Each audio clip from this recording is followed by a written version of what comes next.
this is Orchid, and this is part 3 of the Nejire Hado Wig saga, I guess. So I'm sorry that this is a few days late like the other ones. I've had a pretty rough week. I'm trying to get out as many videos as I can, but yeah. Also, another thing in the videos, I do have henna. Got it yesterday. So, on to doing the Nejire wig. So, the Nejire wig has been soaking for many more than 24 hours. So, I'm just gonna take it out.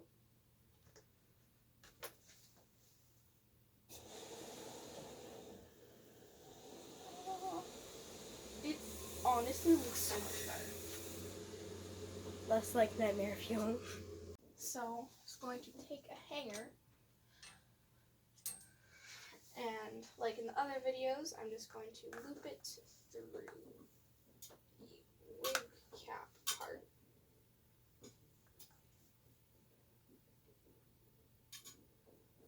Be careful not to destroy any of the wefts. Just try to loop it between the wefts. And now, we're just gonna take it out of the water. I'm warning you, it will be very drippy. So make sure you have plenty of towels on hand. Okay, so here it is. It's up there. I have weird lights in my basement, so sorry about the lighting changes. So then, you can't see it, but I did put another towel down because it was just dripping everywhere. Now the next step is to just brush it, starting at the ends and just working your way up. And you need to brush at the base. So I've made a little bit of progress with the ends. You probably shouldn't need any more solution. If you don't know what the solution is, go watch my part 2 of this. It explains it and it has the actual steps in the description. But you just want to be really gentle. If you absolutely need more solution, like in one spot, that should be okay. But overall, you shouldn't need a lot more. As you can see, I've gotten quite a bit of progress done over here. It's gonna take a while to brush out a wig of this condition and this length, so be patient. Okay, so on this side of the wig, it's really frizzy, and even though it was soaked, it's gotten kind of dry.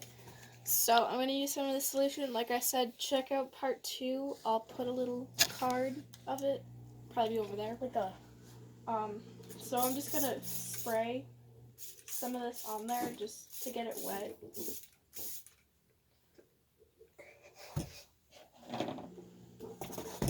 As you can see, gotten through quite a bit of progress.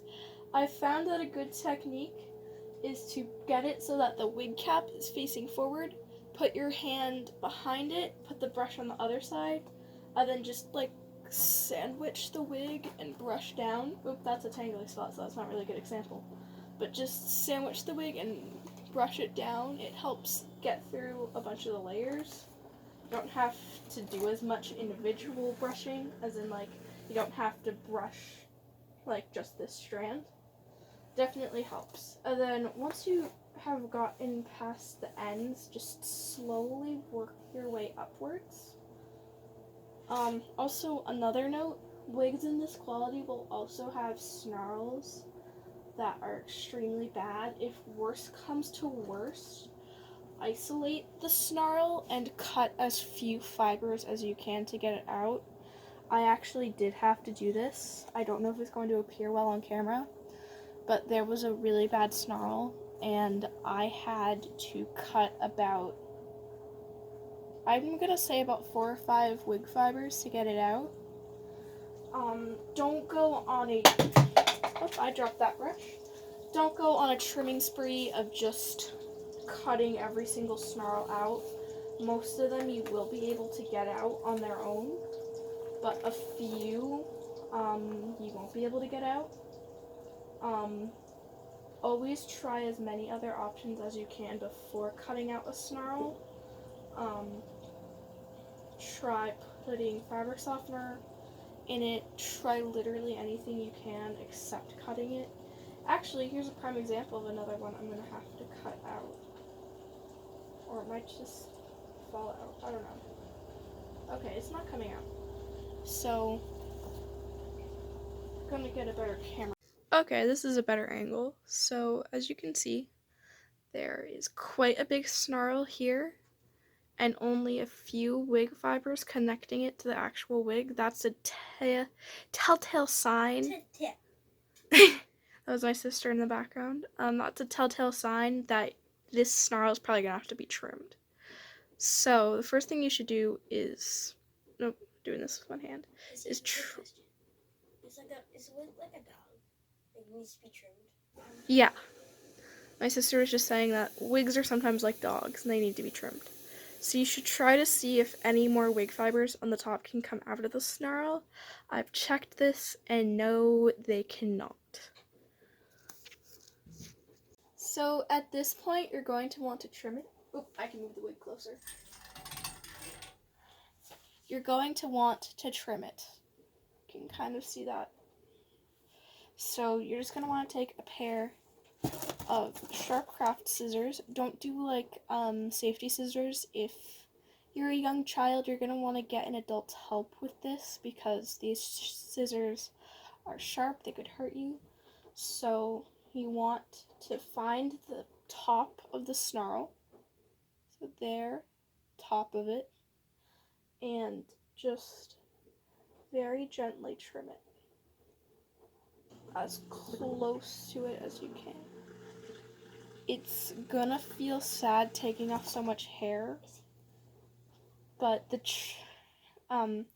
wig is gonna look so much nicer without a whole bunch of little snarls. Another problem you might run into is that wigs shed a lot, especially when you brush them, and you might get to a point where there's a ton of wig fibers stuck in your brush.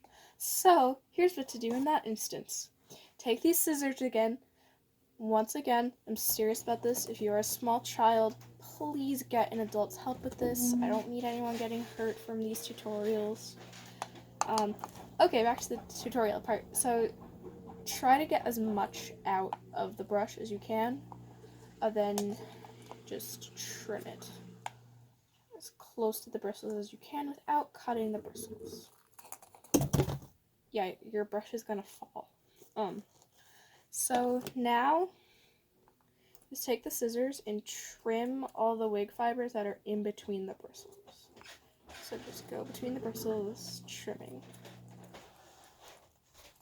If the smell of fabric softener gets to be too much, you can rinse it off, like I did. I'm in my room now, so that was kind of part one of brushing it. I'll post another update video much sooner than I posted the other ones. And bye!